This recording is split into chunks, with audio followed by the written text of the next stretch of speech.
नमस्कार, दर्श न्यूज में आप सभी दर्शकों का स्वागत है। मैं प्रीति दयाल आपके साथ। बिहार की सियासत आए दिन किसी न किसी मुद्दे को लेकर गरमाई रहती है।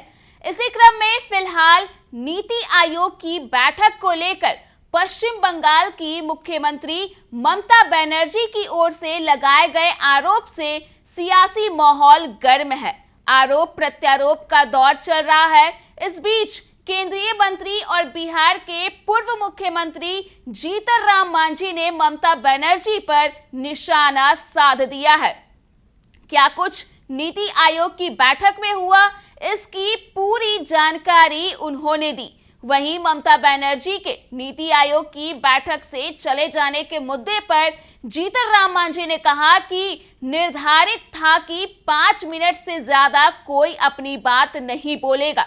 इसी दौरान ममता बनर्जी 5 मिनट से ज्यादा का समय हुआ तो रक्षा मंत्री राजनाथ सिंह ने समय के बारे में रिमाइंडर दिया। इसी पर सीएम ममता बनर्जी ने कहा कि हमें बोलने नहीं दिया जा रहा है और वह चली गई। क्या कुछ कहते हुए नजर आए हैं जीतन राम मांझी, आप खुद सुन लीजिए। नीति आयोग की बैठक की जो बात थी, ममता बनर्जी ने कहा कि हमें बोलने नहीं दिया गया, माइक कुछ नहीं। देखिए, आजकल ये टेंडेंसी हो गई है। हम समझते हैं कि विरोध होना चाहिए, राजनीति में सभ्य विरोध होना चाहिए।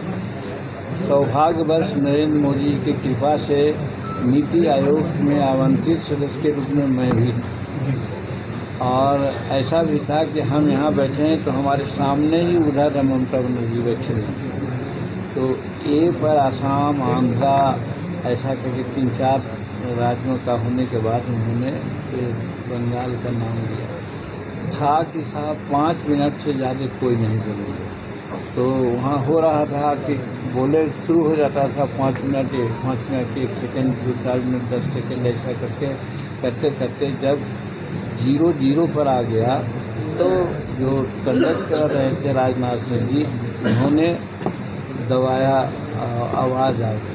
इसी पर वो बोले कि अन्य लोग बोल रहा है जाते हमको बोलने की क्यों बात नहीं दिया जा रहा है, लेकिन किन्हीं को बोलने नहीं दिया गया है, आपने देखा है। इसलिए समय का पाबंदी तो होना चाहिए। तो नहीं आप लोग हमारा मोबाइल रखी बंद कर दिए, माइक बंद करा दिए, नहीं बोलना देना चाहते हैं, कुछ तो चलिए।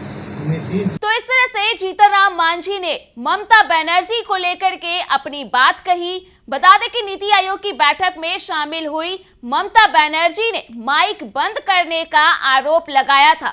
ममता बनर्जी ने कहा था कि उन्हें बैठक में बोलने नहीं दिया गया, उनका माइक बंद कर दिया गया। ममता बनर्जी ने कहा था कि वो अब आगे से किसी भी बैठक में शामिल नहीं होंगी। बता दें कि इस मुद्दे के अलावे जीतन राम मांझी ने मुख्यमंत्री नीतीश कुमार के बैठक में शामिल नहीं होने को लेकर के भी अपना बयान दिया था। क्या कुछ उन्होंने कहा था, आप खुद सुन लीजिए। नीतीश जी नहीं गए नीति आयोग की बैठक में, और कांग्रेस कह रही है कि नीतीश जी बाइकआउट किए। ये तो आप लोग भी समझ सकते हैं कि नीतीश जी बाइकआउट किए कि नीतीश जी कितना आभारी हैं प्रधानमंत्री के, जो उन्होंने कहा खुद ये में। अब व्यक्ति है, कभी हो सकता है कोई शारीरिक दिक्कत हुई हो, इसके चलते नहीं गए। हम लोगों को भी लगा कि नहीं गए तो अच्छा नहीं था, होना चाहिए था, या नहीं तो डिप्टी चीफ मिनिस्टर को भेजना चाहिए था, लेकिन वो भी नहीं गए, ये भी नहीं गए। तो बिहार कुछ तो और कहता, जैसे हम ही कह रहे हैं ना कि भाई कहीं क्लियर नहीं है, लेकिन हम कह रहे हैं कि गया में एम्स हम बनवाने के लिए प्रयास कर रहे हैं। कहीं कुछ नहीं है, लेकिन बजीरगंज में इस्पात कारखाना जो बजीरगंज और पूर्णिया में चालू हुआ था, तो पूर्णिया का काम आगे बढ़ रहा है और गया जो करते हैं, तो वो भी हम लोग उसको उठाना चाहते हैं। तो इसी तो है हमारा तिलैया ढाहर योजना का मामला है। तिलैया ढाहर योजना बन जाने से हम लोगों को पानी मिलेगा, बंगाल से भी है, यहाँ से बिजली भी पैदा होगी, तो उसको ये नहीं, तो उसके लिए हम लोग कर रहे हैं। बरंडी बियर योजना है। तो इस तरह से बहुत सी बातें हैं जिसको कि हम लोग कहते कर रहे थे, और इस पर मांग अगर होती तो ज़्यादा अच्छा होता। और अपने शारीरिक कारणों से नहीं गए तो ये तो आदमी का ये है, कभी भी कुछ हो सकता है।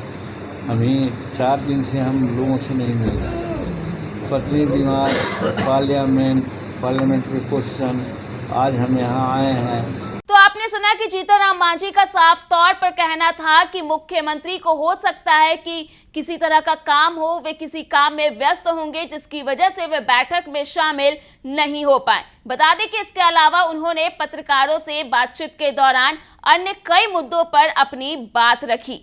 तो फिलहाल के लिए इस खबर में इतना ही। अगर आपने अभी तक हमारे YouTube चैनल को सब्सक्राइब नहीं किया है तो इसे जल्द सब्सक्राइब कर दें। इसके साथ ही अगर ये वीडियो फेसबुक के माध्यम से देख रहे हैं तो पेज को लाइक करना ना भूलें।